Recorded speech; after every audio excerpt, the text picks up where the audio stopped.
might be one reason that we're seeing that. But Unicorns still staying focused now towards the mid lane. The Syndra, of course, already locked in for them. Away goes that Lucian, typically picked into Orianna. Fizz still available. Echo we've seen fall off in the recent patches, but is still a good matchup into that Syndra specifically. It is indeed, and I'd like to see Nukeduck back in an assassin. Didn't see too many of them throughout the course of the spring split, and hell, the name Nuke is in his name. Like somebody that can blow something up. Last two bans is going to be the Tom Kench and the Galio. So Vizichachi and Cabo Shard. Two guys with a lot of depth to them, but come on, carry v carry, make this exciting. You can flex Fizz here quite effectively. Fizz can play into Gragas in the top lane quite well, and it's a good matchup into Syndra. One that Nukeduck should be very comfortable with. So this would be one pick. However, Nukeduck, the last few games of Vitality in the spring split, we saw Echo performances come out from Nukeduck that were insane. It was the best Vitality we were really starting to see. Wasn't enough to save their split. But again, a comfort pick comes out. Vitality maybe looking to set up for 1-3-1. That's what Yamato Cannon did very well with Splice. And I'm glad you mentioned that because, of course, the end of spring when the pressure was off Vitality, they played their best. They've got an all-European roster now to start off summer, new coach, and we'll see how well they play. Rounding out Unicorns of the Love team composition, it is Shen and Brom, so we know that's a Gragas jungle. It's in line with the Rakan, the Tahm Kench that was banned away, something that can play protective now. Alongside this, Caitlyn has a fair amount of dominance in lane, but where Vitality go next surely has to be lane strength. Kled would be one option.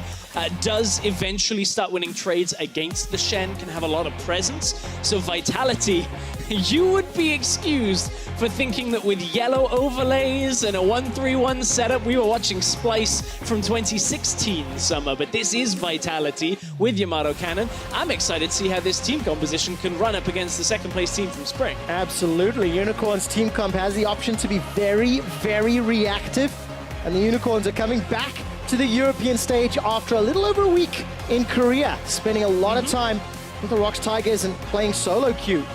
Sheepy and Yamato will be shaking hands once again. This time, however, Vitality, new org, new players. How well have they prepared? How much practice have they secured? Because they're coming up against the same 5 Unicorns who, as you said, took second. And a Unicorns lineup that has some of their real big ticket picks from spring. The Shen for Chachi, the Caitlyn. This is a very solid draft out of the Unicorns for their style around team fighting later into the game. So Vitality, they're going to have their wits about them if they're going to control all 3 lanes of this map. Yeah, and of course Vitality with their Kled, the Thresh, the Echo, the Elise, those are sort of playmaking champions. Great in skirmishes, great if they can get that 1-3-1 down. You guys know what to do. Jump onto Twitter, and if you support the Love Hurts crew, hashtag UOL win.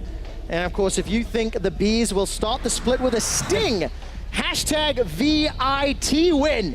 Ladies and gentlemen, it's the summer split. Unicorns taking on Vitality. Gonna have to see whether the Weedle of Vitality is turned into the Kakuna into B-Drill now, or whether it's not quite going to be enough. Need a little bit more time hibernating. But I think there are higher expectations on Vitality here. But it's a tough task. Unicorns have looked so good this whole split. Yeah, and I think just to be the caveat, and not to start on a Debbie Downer, but this is a team that has been struggling for a while. So for Vitality, the all-European roster, the new coaching staff, let's see what they can do. But my excitement is definitely a little bit more around this UOL squad. We talked about how it's the same 5 players. Stress, this is the first time in 2.5 years that the Unicorns of Love have gone from one split to another with the same starting 5. The only other time that happened was spring to summer in their debut. Nukeduck gets tagged, but goes to phase dive. This should get him to safety. Yeah, he's okay here. 3 seconds for the next phase dive. Forces the flash. Nukeduck counting down the queue until Hilly could fire again. Respect just in case Xerxes body slam flashed him.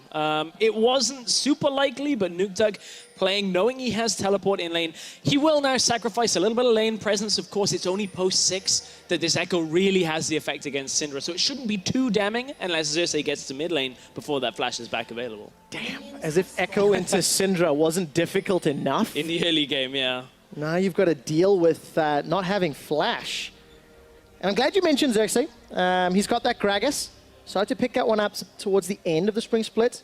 He and Vizichachi had phenomenal performances. Vizichachi ended up going MVP of spring. undoubtedly the best top laner we had. Oh, yeah. And Xerxes blew everyone away with consistent performance and growth, earning that Rookie of the Split title. He was putting up massive numbers and great performances as well, and you look at this first game of the split, I look at Gragas and I say that's exactly what Xerxes likes to do, is he can play the engaged champion, he can determine when the Unicorns go aggressive, and in Chachi, he's going to try and control the side lane. Difficult against Kled, but then bring him into team fights. Get onto Samex with the Stand United, and again, tip the numbers in Unicorn's favor. So Vitality have given Unicorn some very comfortable picks for the opening game for them this split. Yeah, absolutely. Exile's going to use that Force of Will.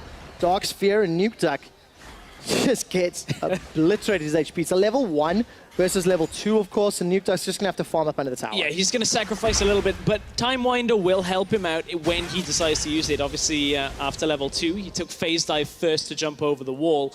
So now he should be okay, and that's where the TP we were talking about comes into play. Ooh, look at this. Death Sentence down onto Hilly. Vander and Steelback got themselves some good early damage. And there's a difference here between that trade and a lot of the trades we were seeing in yesterday's 2v2s, where the Thresh Hook would land and suddenly they'd trade evenly. Samex didn't have too much of an opportunity to return fire onto Vander or Steelback, and that's going to be an interesting thing that we look at when we go further on in this lane. Hylissang forced to use a potion already. We do have a Doran's Blade on Samex, so it means if they're not dictating the trades in this bottom lane, that's where the Doran's Shield sustain will actually outweigh the added damage threat the Blade brings. Yeah, going to be interesting to see how it progresses, of course. These scaling ADCs with the Doran's Blade working in their favor. Bear Trap on a rope there for Cabochard. Just getting some trading down. Doran, I did like seeing Steelback and Vander working together. Steelback, one of the most hyped AD carries from last year. Transitions to Vitality, and unfortunately had a plethora of supports at his side. So he wasn't really set up for success, right? But we still know the ability. We know the high highs that Steelback can reach. Now let's see if more consistent bottom lane with Vander helps him out. And I look at the support pool in Europe, and if I'm an AD carry, I'm saying I want Vander next to me, because Mithy, he's on G2, but if there's a guy that is at least second best here, Vander at the end of 2016 was putting up big performances for H2K, so I think this is a big steal from Vitality to pick him up off the failed Schalke roster that were aiming to get into the LCS. Yeah, the amount of experience you're talking about, 193 LCS games, semi-finalist last year. Here's another Death Sentence catching out Hylissang, pulling him backwards. A lot of minions being forced into, though, as we jump to the mid. No flasher, Nuke Duck. Xerxes sets up a play. But the parallel convergence dissuades the engage. And there we go. Love Hurts ramping up the volume here in Berlin. There's Vitality in UOL. They just keep trading back and forth, but nobody's cracking yet. Yeah, they were trying to capitalize on the fact that Nuke Duck had just TP'd back into lane, so trying to double down, no flash, no TP. Maybe we can put him super far behind in the lane, but it wasn't quite enough. Nuke Duck maintained his health for a lot of that. Parallel convergence came down and he was easily able to get out. But look, Unicorns didn't expend anything but time for it either. Xerxes didn't flash in. He has the opportunity to do that again in the next couple of seconds, but Nuke Duck doesn't really have too long left on that flash cooldown. No, and he's going to have access to the Chrono Break shortly as well. So another get-out-of-jail free card for Nuke Duck's mid lane Echo. Looking at the summoner spells, it was the flash teleport, sorry. So that's, of course, helping him out. In actual fact, earning Nuke Duck a CS advantage despite being flashless. Exile, on the other hand, he's opted to go for the flash heal. So looking to mitigate some of the burst damage instead of the cleanse, which is something we've seen a couple times into Elises, but normally a little more hard CC for that to be valuable. Yeah, a couple of items we got to look at here as well as Joko's coming down to the bottom. It's Steelback. He's back in lane. Vander gets the two-man play. Joko's looking for Samex, sinks the fangs in. Vitality trading damage back and forth. It's Steelback with the kill. Cocoon catches Hylissang and he gets a concussive bow down and is able to escape. Vitality sting first. Yeah, Vitality able to get back to lane very quickly off the boot spy from Steelback. They're able to get the first kill. And it's so important and something that Joko has done all split long. Joko was involved in 18 out of 19 first bloods for Vitality. First game on the stage, and he gets it again with the bottom lane. This guy is trying to gun for Jankos' moniker.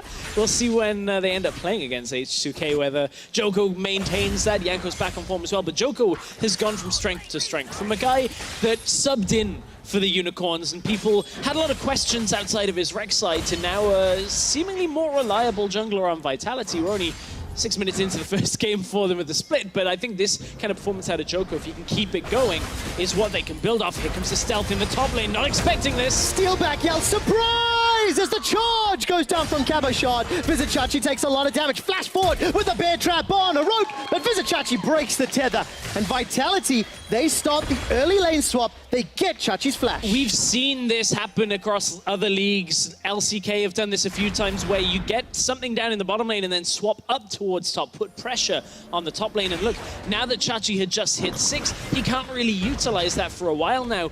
Unicorns are pushing down in the bottom lane.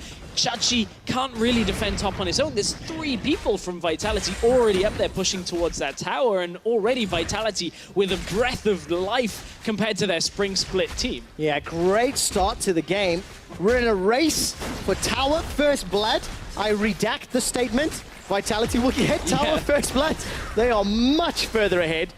A tempo advantage of the initial play, and they're actually going to give the goal to Cabochard as well. And now what they can do, if they can end up getting in 2 minutes time that Rift Herald and break mid lane as well, this is where a 1-3-1 composition can come alive, because typically you don't get that mid tower until a lot later into the game. Now if you have control through mid and through the jungle, that's where Joko can move from lane to lane, just assist where they need it. And so can steal back. Yeah. Throw down the ambush on that exactly. switch. The roaming death squad that Vitality can put together. All right, Nuketak, he's gone in with a parallel convergence. Dragon still not secured. Samax will join. Exile and TP's Xerxes. coming in. Big fight breaking out. Infernal Drake is the objective. Joko, no smite available. He's in the pit. That's a 2-man stun. Vitality forced to repel up into the air, but they get the dragon as well. Vitality getting objective after objective here. It's only a minor gold lead for them, but still, this is so much quicker, so much more involved than Spring's Vitality were, and it's all off the back of first Joko making the first set of plays in the game and then dragging their bottom lane up to the top side, bringing them down to Dragon. They're being very active on the map. And I think it's very important that Vitality secure those objectives because they are still even in gold. Stress, for a team that got first Tower Blood, first Dragon, the CS differences that were in top and middle until a few seconds ago is what's keeping UOL relevant itemization-wise. Chachi has had a little time to soak some farm up on the top side. He was a little ahead before the swap as well. That's where some of this gold disparity is being made up, but the same Xerxes has been farming up quite heavily himself. I want to see Unicorn's next move on this. Where do they stem the bleeding? I think they have to play a little bit around Rift Herald now because that first tower cracking so quickly in favor of a 1-3-1 comp. I think you have to be a lot more aware of an on-spawn Rift Herald take, especially when it's an Elise, a champion that's very good at taking Rift Herald quickly. That's what I got to watch out for. Yeah, and looking at the vision, not really a whole lot invested there yet. UOL obviously had a lot of dragon-based vision because they made that move for the Infernal a few minutes ago. And we're getting closer to the 10-minute mark. The map slowly starting to open up. And we always talk about the setup of the 1-3-1. That's what Vitality want to do in order to activate it. And for UOL, with the likes of a Shen, they obviously want to try attack that setup, prevent it happening. And that requires having good vision and maybe sort of anticipating where Vitality goes. Yeah, Nuke did just use his TP, so it's a little more difficult to set up a 1-3-1 here. But this is all focused again at pushing mid lane back out, making sure Exile doesn't have the ability to look elsewhere because Vitality, they're going to start up this Rift Herald, as we said, on spawn. This is what a composition with 1-3-1 is aiming to do. It is so much higher a priority than any kind of dragon, apart from Infernal, would be, and the Infernal Drake already dropped in this game. Yeah, and of course you're going to anticipate the Herald being dropped in the mid lane. Yeah, maybe trying to deal with Syndra's wave clear.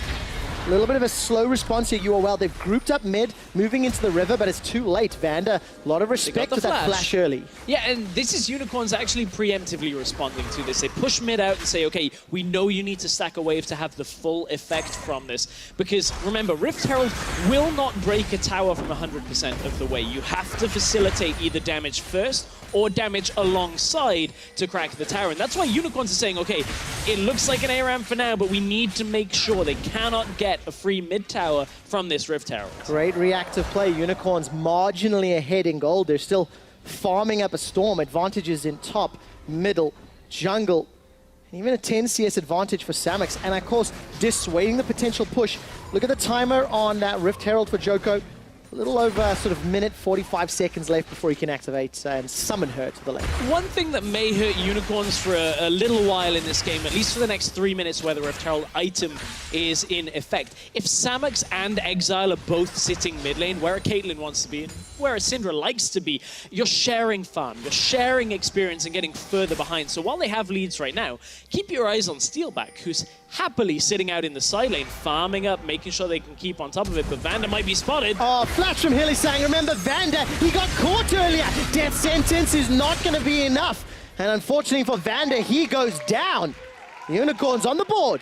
This is the perfect way to neutralize any mid lane play, and of course now they've got to be careful that the Nuke Duck isn't just on his own. They've said, okay, just mid lane, yes, it's important, but let's just get any tower here. Let's unlock the bottom lane for Nuke Duck and Cabochard. Let's go down to the bot tower, but look, Samux and Hillisang and Xerxes are on their way down to the bottom lane to defend against this, but it might be all a ruse because Vitality is still heading towards mid lane. All right, Steelback bailed out of the lane. There's some support. Gigantic burst as the Rift Herald hammers down with the charge. Now she will get killed. Steelback, surprise! He gets tagged, chunked, not killed though. Out of mana from Exile. Stand United buys a few extra seconds. Nuke Duck has to run away, and Visit Shachi saves Exile. Vitality try and throw everything and still trying to break this tower. You saw the ineffective Rift Herald in the bottom lane because Unicorns had retreated, and there's the strength of the Shen pick. The Vizichachi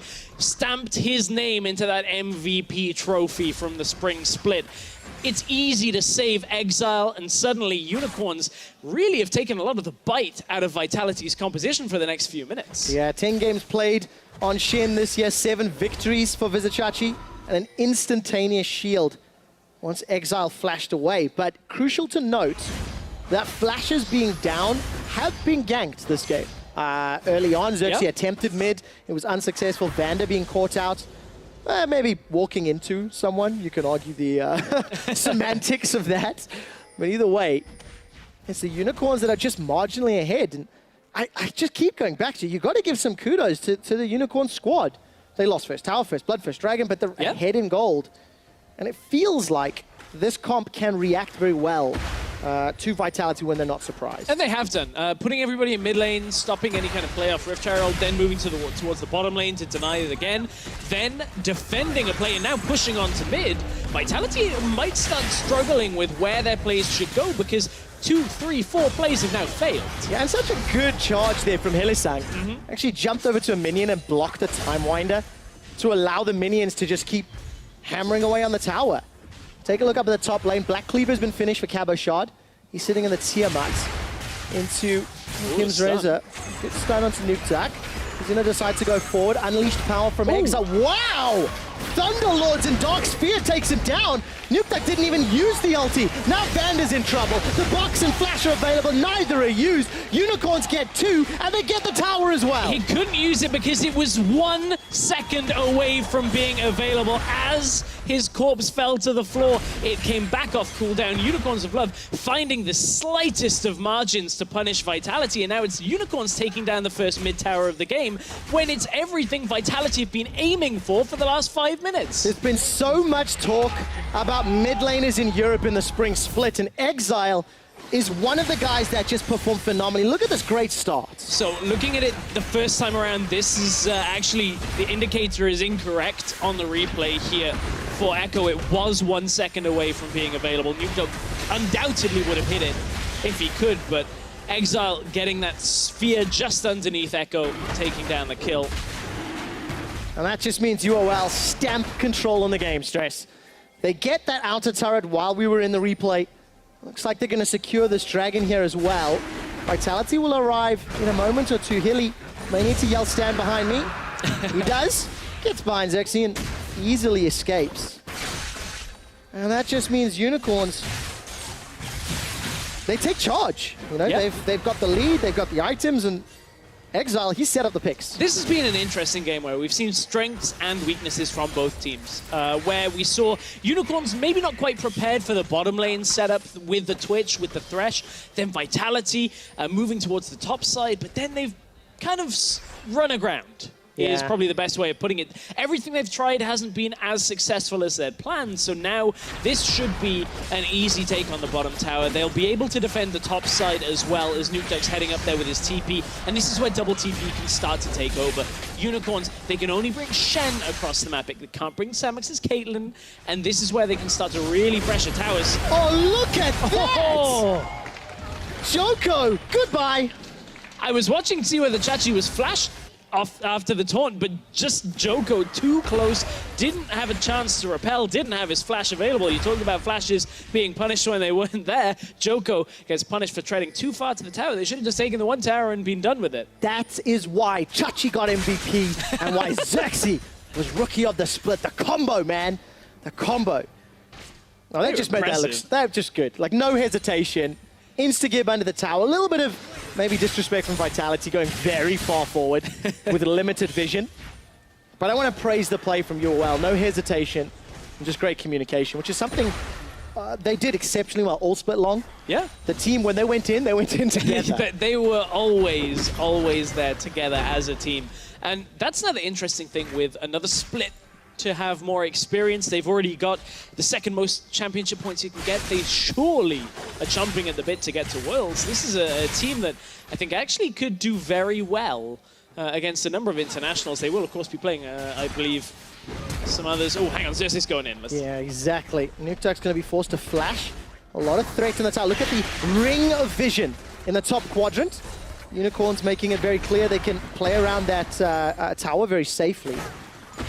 And I'm going to go back to what you said a few seconds ago. Second place, most championship points, same team, Korean Bootcamp. This is the best Unicorns of Love we've ever seen. Yeah. You know, they've made playoffs every single split. They've made finals twice. And they've kept the roster only for the second time ever between splits, which is a big deal for a team that has kind of been plagued, you know, losing some players, some unlucky situations, some visa, etc. And there's very, very high hopes for the Love Hurts crew here and everybody who is a Unicorns fan online. What a fine Xerxes was as a jungler. I mean, a lot of people, obviously, he came from the TCL. A lot of people didn't really rate him as a jungler, and comes out and does a fantastic job. And it's really showed up one of the biggest problems Unicorns have had over a long period of time, that they've fixed now a consistent jungler who genuinely looks to be one of the best junglers that Europe has. Yeah, reliable performer, deep champion pool.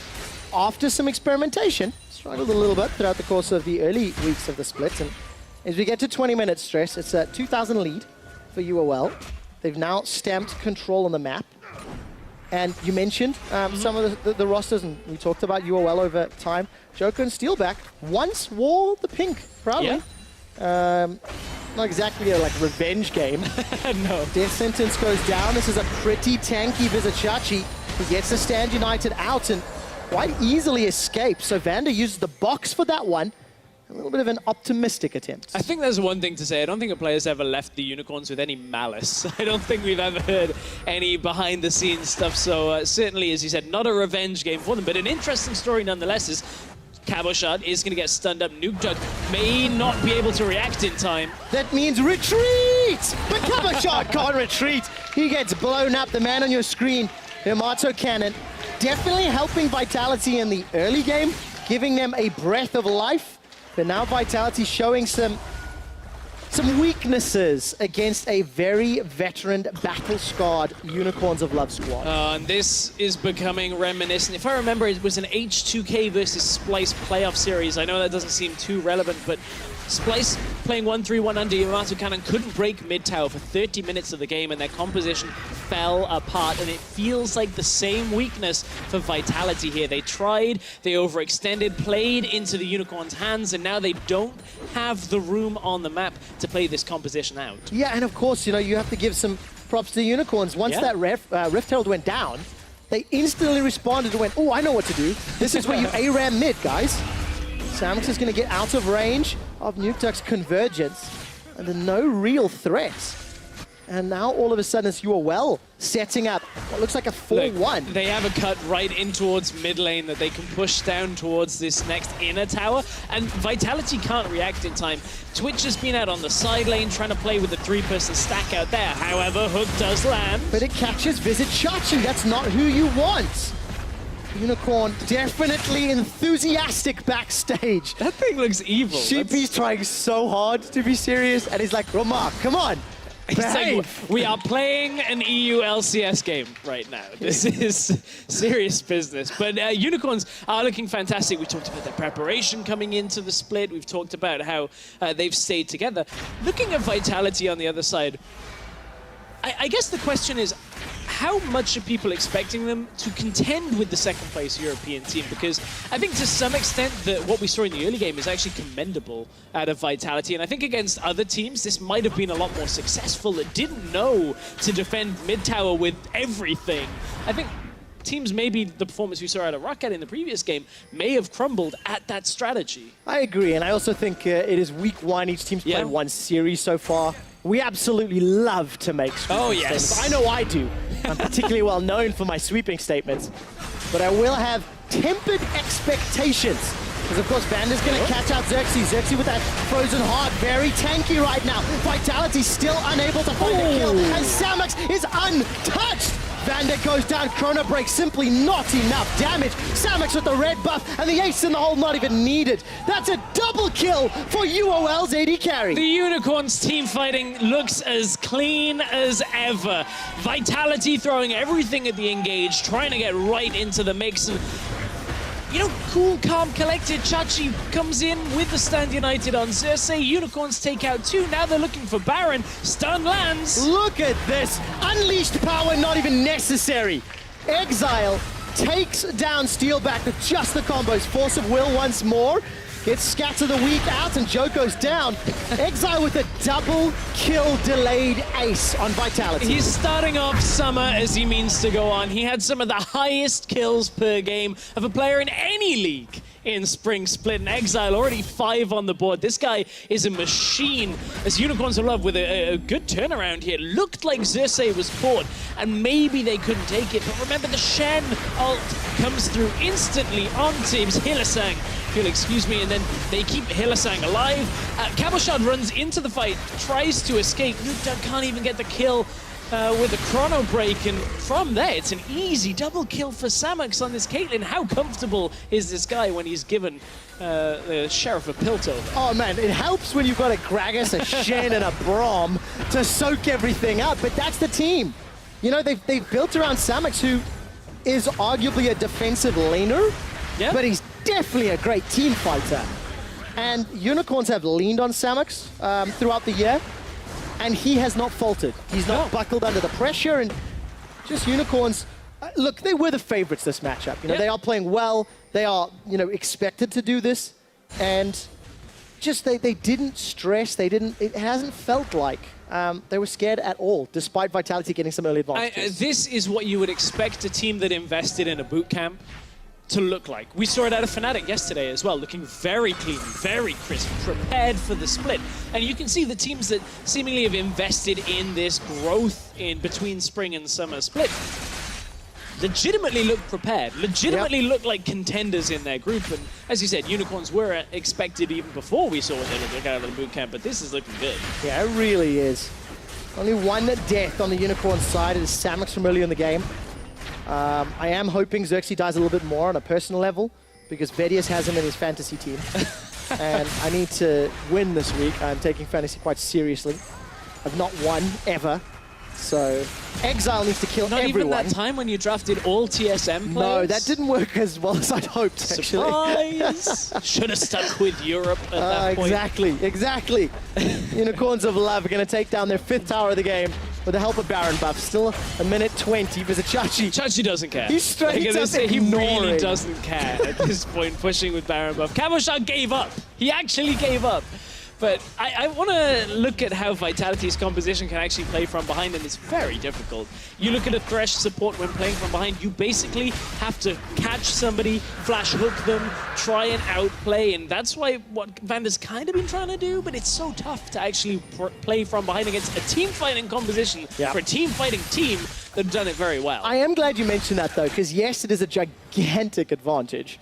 However, there's only 2 damage sources on the side of UOL, so if Nuktak and Vanda can somehow find a target, it'll buy them time. There's a Chachi, got himself that Goggles stone plate, so good luck killing him anymore. Yeah. Definitely going to be able to jump on the front line and steal back. Only 2 items to his name. Hurricane and Blade of the Rune King going up against iEdge, Zeal, Hurricane, and QSS for Samek. So pretty significant difference when it comes to itemization. It is, of course, Caitlyn. Everybody talks about being 4 items. Well, if you're ahead of the enemy AD carry, generally, a lot of the time, you'll be doing well, but in the sense of team fights. But Exile himself is perhaps the more vulnerable one. As I say, that Samex gets jumped on. Exactly. Look at the damage, but there's no support for Nukeduck. Exile is dominating. Comes in, sweeps up the kill, says, Samex, you got jumped on, doesn't matter. Get me them juicy fantasy points. Anyways, Exile and the rest of Unicorns, they've got no more Baron, but they don't even need it. Stand United and teleport still up for Chachi in his bottom lane. Chachi didn't even ult, and his AD carry got jumped on by an AP Echo with Lichbane. That's how cool these guys are playing out all of these team fights. The base has been broken open. Chachi's bringing the conga line up in bottom lane. The rest of Unicorns of Love gonna take down the inhibitor to some golf claps here in Berlin. And this looks clinical. Just an easy move over. This is just great, you know. It is beautiful to see a team win ahead, so easily close it out. Vanda's gonna get popped down. Unleash power, not enough to get the take it back. Xerxes gets the kill. Now Xerxes running for his life as he's being chunked down by Steelback.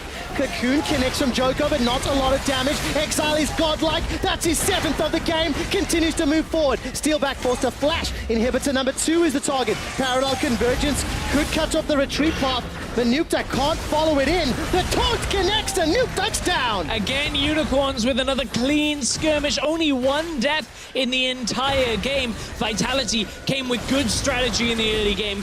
Good basis on a 1-3-1, but they didn't quite execute, and Unicorns punished them very hard.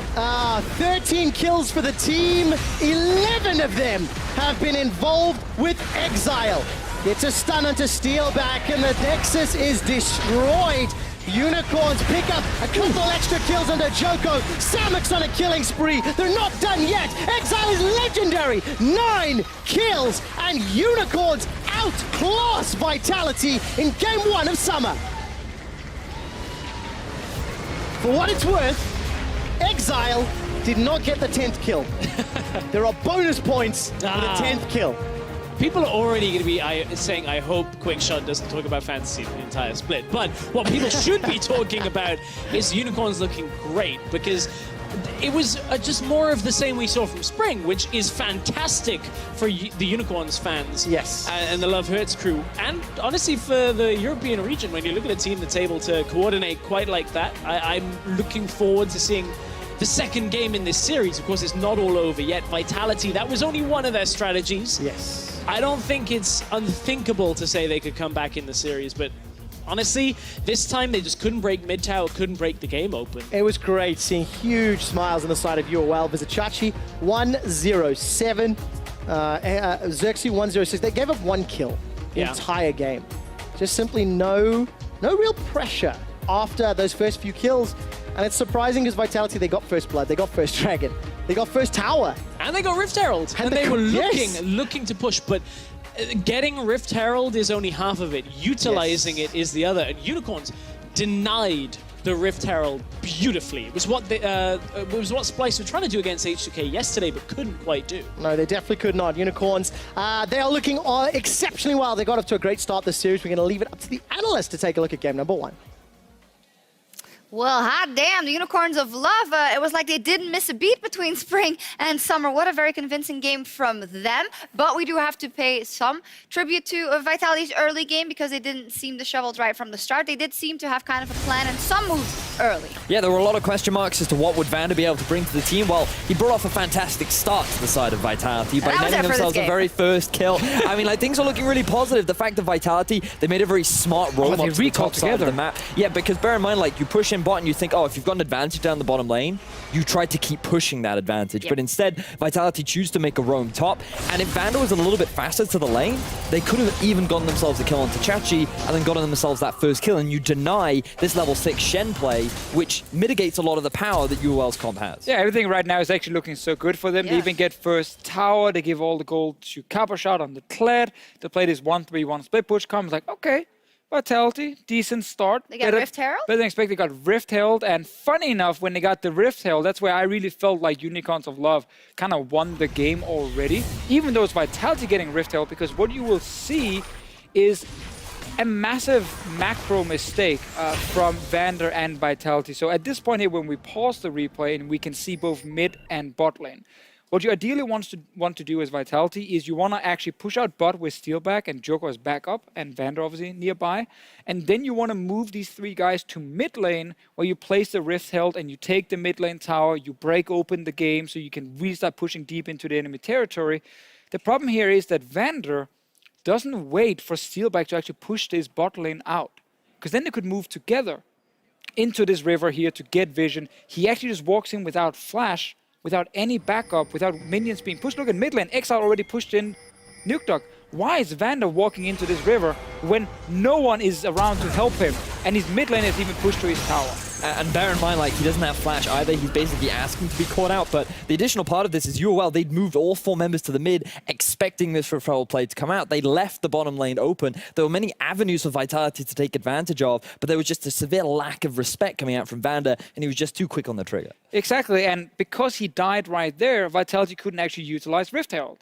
Because now they didn't have enough members to go mid and place it. They couldn't push out bot lane because they already lost their support, so they would just get ganked and killed. So then they just kind of half-assed place it down the bottom side and be like, oh, I guess maybe with the minions we can get some damage on the tower. And that's all based on Vander moving into the river without having his lanes push first. He dies, and then no Rift Herald play. I feel a bit bad for him. We're ragging on him pretty hard, but it did turn the game around, yeah. Because at this moment, Unicorns of Love just turned the game completely on its head, right? They are the ones to get themselves the mid tower. They're the ones finding so many fights going in their favor. And this 1-3-1 composition that Vitality tried to set up for themselves could never really get off the ground. And this is really the determining fight that really swung things in the favor of UOL. Yeah, and there's already a bad thing that you have to team fight with this comp as Vitality. At this point in the game, you really want to, you want to split versus VIT is highlighted. Fight breaks out and all the damage is on Hylissang at first, who's obviously a tanky support, and this down means Exile Samex, almost full HP that is sitting on during the fight. So not only is it tough to team fight at this point with their 1-3-1 comp, you also focus all your engage onto Braum. Probably the guy you actually want to hit the least in a fight like this. Yeah, and I also feel like obviously this was the mistake we highlighted from Vander and from Vitality of not pushing the advantage. But if we think about the teams that can punish that the hardest, Unicorns of Love, it's very reminiscent of how they push through advantages all the way through Spring. They choose a moment, they get that one advantage, and they know what to do on every front. Yeah, they're pretty good at riding the momentum. You know, you'd expect that being that you are a horse, in fact. So, Unicorns of Love. I'm pretty sure you're a unicorn. Yeah, okay. Not a horse. Have you not been paying any attention? I'm just saying. Oh my God. Semantics, the visual semantics. Who's Samantha? Coming back to the game at hand, Unicorns of Love having an impressive performance. However, their early game definitely had points of weakness. The fact that Samex and Hylissang were pushing up that aggressively in the lane, leaving themselves open for that initial gank to play out, really gave a big avenue for Vitality to capitalize on. If they had played the map a little bit stronger, this could have been a very different game. We've seen some games now here, week 1 ULCS, where our top teams have looked very, very good. And some of the middle tier teams have actually looked quite weak in comparison. Yes, okay, it's week 1, but like think back to H2K versus Splice, game 2, Fnatic yesterday, now Unicorns in this game. Like it ended up being quite a stomp in the end. So I want to see the top teams keep going, but we also need these middle tier teams to really start like catching up the next few weeks. Yeah, it looks like one small mistake, because that the top teams are so good at this time already, just know how to convert it into a win very quickly. And the punishment for those mistakes that you might get away with against other teams or in other scenarios are punished a lot harder. So we'll have to see. And of course, Vitality can't make those mistakes. We can see if, I don't know where I'm going with anything, but we'll see if they can win the next game, right? Oh my God, we're going to take a short break. Can you read that for me?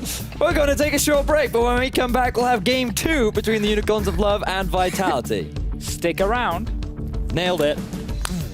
He's back in lane. Vander gets the two-man play. Joko's looking for Samix, sinks the fangs in. Vitality trading damage back and forth. It's Steel back with the kill. Kim's Reza gets stunned onto Nuketak. He's going to decide to go forward. Unleashed power from Exa. Wow! Thunderlords and Dark Sphere takes him down. Vitality still unable to find a kill. And Samix is untouched.